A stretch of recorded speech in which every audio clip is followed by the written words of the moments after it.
Selamat datang di Cerita Malam Kelam, tempat di mana malam menjadi lebih dari sekedar kegelapan. Di sini, kami membuka pintu ke dunia yang tidak dikenal, dunia yang penuh dengan kisah-kisah yang akan membuat bulu kudukmu berdiri. Dari hantu yang merasuki rumah-rumah tua, hingga kejadian-kejadian aneh yang tak terjelaskan, Cerita Malam Kelam akan membawamu ke dalam perjalanan yang tak terlupakan. Jadi, apakah kamu sudah siap untuk merasakan serunya misteri malam ini? Jika ya, mari kita mulai petualangan kita.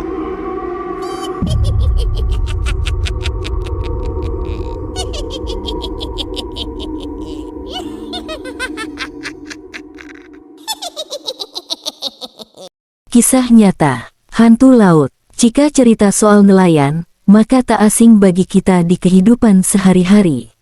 Apalagi banyak yang kita ketahui tentang kehidupan para nelayan, bahkan hasil tangkapannya pun sering kita nikmati sampai hari ini. Tetapi tak banyak yang tahu tentang lika-liku perjalanan para nelayan yang sedang mencari nafkah untuk keluarganya di rumah.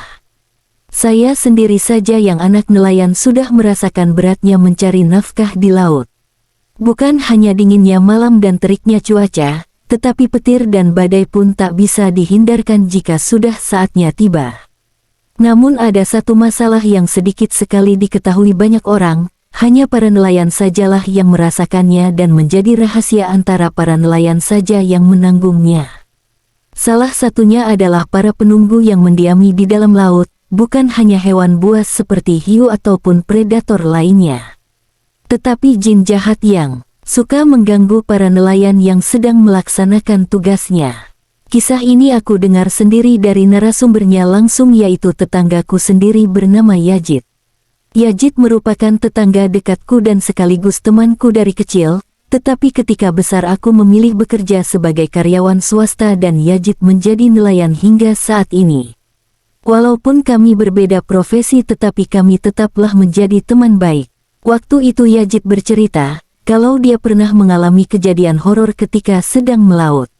Para nelayan biasanya memang malam hari beraktivitas mencari tangkapannya, karena sorot lampu yang terang mengundang ikan-ikan yang ada di bawah dasar laut untuk naik ke atas.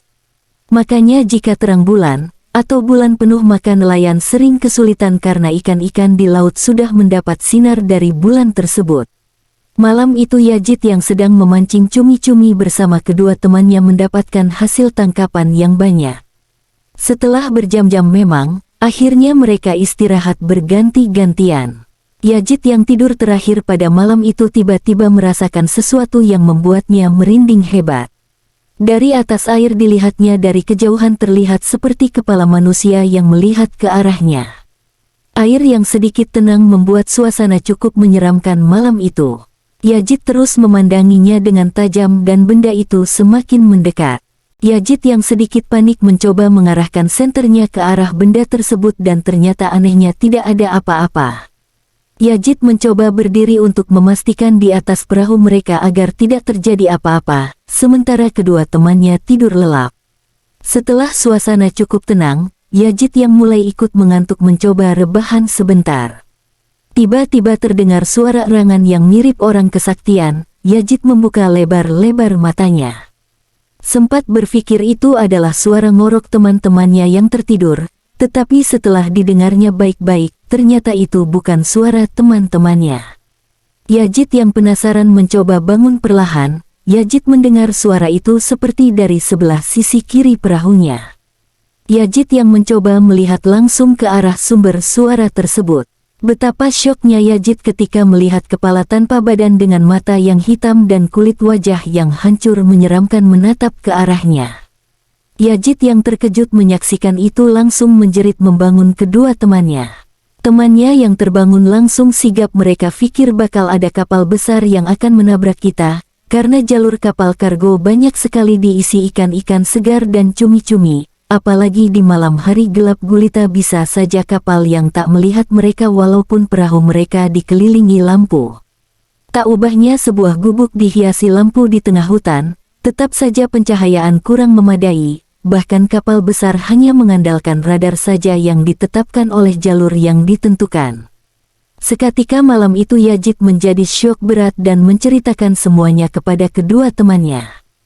Setelah itu kedua temannya sepakat untuk pulang saja dan melanjutkan besok malamnya. Pengalaman Yazid membuat aku teringat ketika ikut ayahku menjaring ikan pada masa-masa remaja dulu. Bau anyir selalu mengikuti kemana perahu kami pergi. Belum lagi tiba-tiba saja perahu kami putar haluan tanpa sebab, padahal air begitu tenang.